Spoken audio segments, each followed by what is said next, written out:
Dobrý den, dámy a pánové, dneska budeme otevírat tyto zlaté krabičky, kde jsou fotbalisti. Toto iba je jeden. Iba on, já jsem nemohl. A toto je druhá část a toto je ta posledná, takže si to musíte užít. Jdeme na Počkej, limited limited. První balík. Počkej. Druhý. Třetí. Pojď. Čtvrtý. Je tam něco cítím? Harry Kane! Hlejte. Rodrigo Riguelma.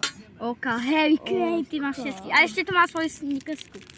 Takže si ji dám potom. Otevívaj. A on jak jí, tak já si otevřu schutí další balík. A tam bude zase Golden Balloon. OK, to se dá. Balloon. Bukajoko. Magnan. Aku. A debili.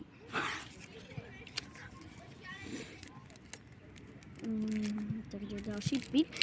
Keď si myslíte, že v tento bude zlatá, tak dajte odběr. Ronaldo. On dostal Ronaldo, ale on už má. Ha, tak ti treba. Armani. Rafael. Trossard. Rafael. A Debili. A nic. Ale Ronaldo. Hej, Ronaldo, on ho má. Já bych ho chcela, ty mi ho nedáš. Ano, keď ho mám dvakrát, tak já ti ho dám. Yes. Tak, Zadarmo? keď si myslíte, že v tento bude zlatý, tak dajte, tak napíšte komentár. Kylian Mbappé. Nějaký Ečkevery.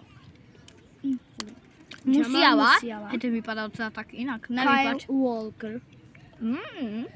A Maniekin. A Ok. Debil. Pardon, že nadávám. Posledný balík, to je kde? Tento. A to bude zlatá. Určitě, musí. Už to vidím. Ne, Takže jdeme odzadu. posledné to daj, daj to posledné. Dám si ju na konec. No, ukazuj.